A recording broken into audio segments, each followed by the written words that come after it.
don't know how scary this topic is supposed to be, but I figured it exposes a very sensitive and traumatizing part of my life, which makes for a great video, and it takes place during Halloween. So, theming, yay! Now, I think that we can all agree that getting lost is not a pleasant experience. I'm sure when I was younger, if I got lost in like a toy store with nothing but Pokemon, Legos, Star Wars, and Yu-Gi-Oh stuff hanging around, then it probably wouldn't be so bad.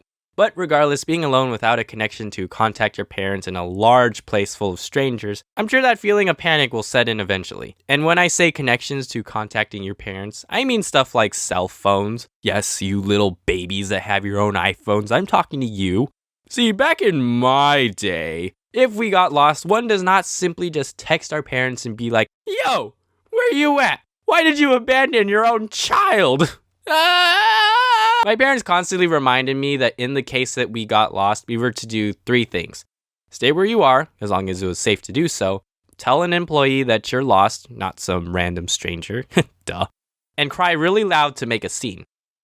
Okay, it might have only been 2 things, but I'm pretty sure doing the last one will work too. So if for some reason you got lost these days and you don't have a cell phone, now you know what to do. The more you know. But anyways, yes, for this video, keep in mind that this took place during a time where cell phones in a child's possession was not a thing. So one year during Halloween, when me and my sister were still into the whole getting candy and dressing up phase, yes, I have a sister, in case you didn't know that, our family and some friends decided to go to Disneyland, more specifically California Adventure, because it was the first time that they were doing an event like this. Instead of going around the neighborhood knocking on doors to get candy completely free, you get to pay to walk around a theme park and collect like 2 pieces of candy at these community candy stations scattered throughout the park. Awesome. I mean, it wasn't that bad since back then the tickets weren't stupidly overpriced like they are now. Now that's scary. I don't really remember what everyone went as, mainly because I was only concerned with what I was wearing. Duh. Maybe my sister went as Mulan. I don't know. I went dressed up as a red Bionicle. And not to brag or anything, but my costume was pretty cool. Except the helmet and the weapon were the only part of the costume that my mom didn't make herself because she didn't want to waste money buying the rest of the outfit like any normal mom would do. Thank you, Mom. I love you. So we were all dressed up. Cool. Off to Disneyland. The happiest place on earth. Also the place that I was going to be traumatized for the rest of my life. So we were all well into the night heading to each station to grab candy. Oh yeah, and I think we had to get a card stamped at each station, to make sure that there were no repeating customers. Which really didn't matter to me because as far as I knew, all the stations had the exact same things.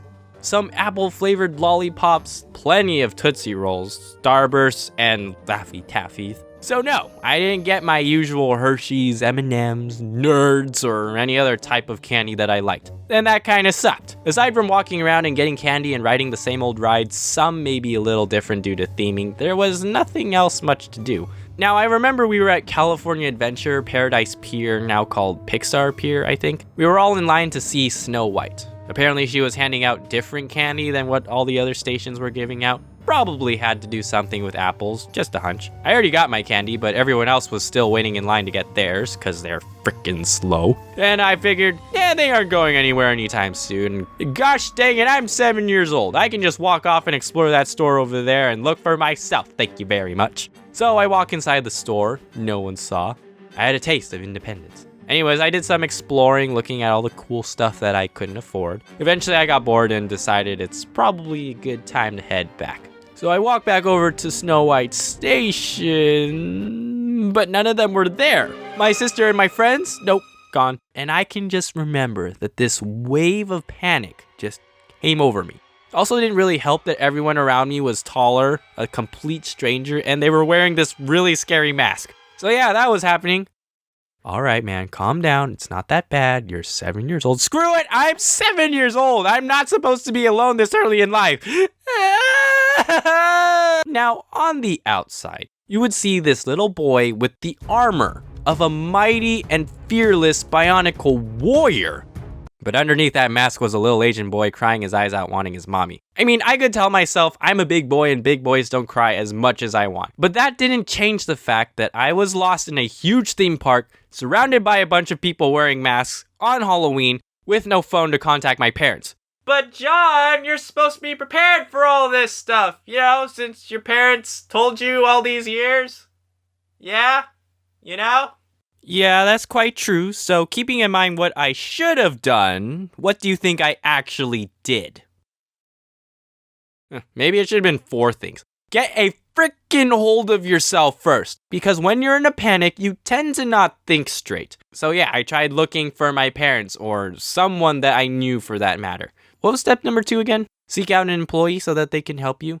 I mean, the park has a ton of employees. Some that you can see, a lot of them you can't see. But that's a topic for another video, and that's not important. The point is, finding help was not going to be an issue. In fact, I probably could have just walked in the store all crying and the employees will immediately know what's going on. Ugh, it looks like we got another lost child. Put him with the rest. Give him one of those overpriced giant lollipops to shut him up. But at last, I didn't. My prideful self didn't want to ask the help from some stranger. I figured it's kind of the same thing how socially awkward people or men just have a problem with asking for assistance. I'd rather suffer than get help from you. And the last thing I could have done was cry really loud. I mean, I already failed to do the other 2 steps, and I was already crying inside the mask. You know, I might as well have just opened that baby up and shout to the whole park that something was not right. For sure, the employees would notice me then, and I was definitely getting to that point. All these terrible scenarios just started running through my head at the time. Things like, there's no way I can find my parents now.